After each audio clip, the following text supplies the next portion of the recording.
Ассалому алейкум дӯстон, хуш омадед ба шабакаи мо. Дар навори имрӯза барои шумо тозатарин ва муҳимтарин хабарҳоро аз ҷаҳони ММО омода кардем ва боварӣ дорем ки навор ба шумо писанд меояд. Барои ҳамин наворро то охир тамошо кунед. Мо бошад оғоз мекунем. Доруҳое ки айни замон шумо дида истодаин доруҳои гиёҳии босифат аз ширкати шифофармо мебошад, ки шумо имконият доред ки ҳамаи ин доруҳоро бо нархи арзон дастрас кунед.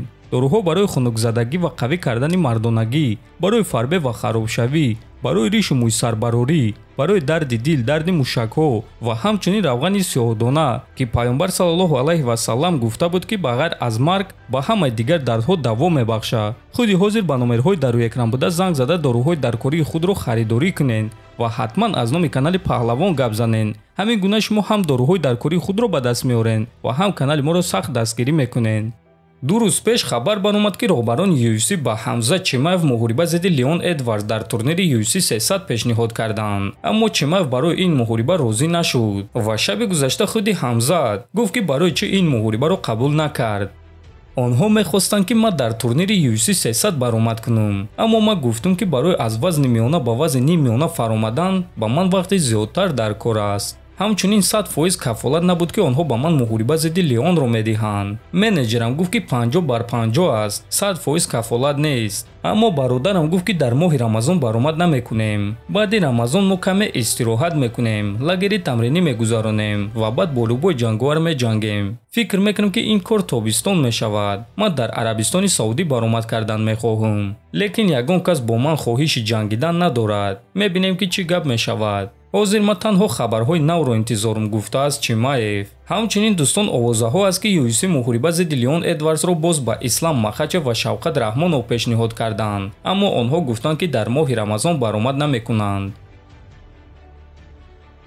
чемпиони вазни 61 килограмми UFC Шон Омели гуфт ки дар муҳориба зидди Мераб Дувалишвили боз ҳамаро ҳайрон мекунад.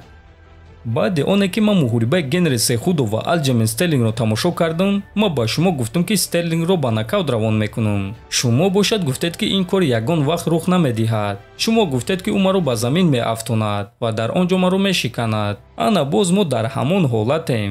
аён аст ки дар аввал ман бояд ки Марлон Вераро шикаст диҳам, аммо ман ба шумо чунин мегӯм. агар ки ман бо Мераб муҳориба гузаронам, ман ӯро ба нокаут равон мекунам. ӯ ҷанговари эҳтиёткор нест, аммо бошам ҷанговари дақиқум.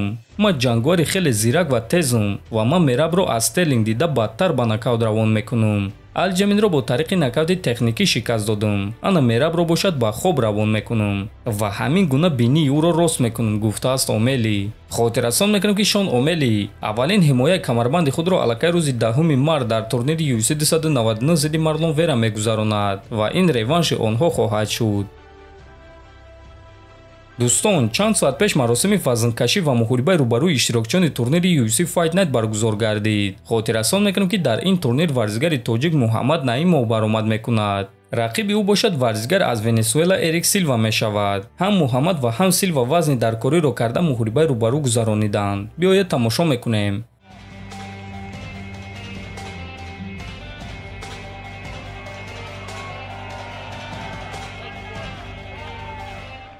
турнир аллакай шаби 24 ба 25 феврал баргузор мегардад ва дар навори навбатӣ мо маълумоти пурра медиҳем ки соати чанд ва дар куҷо шумо пахши мустақими ин турнирро тамоман бепул тамошо карда метавонед. барои ҳамин дӯстон дар канали мо обуна шуда навори навро интизор шавед. то боздид хонободу сарбаланд бошед.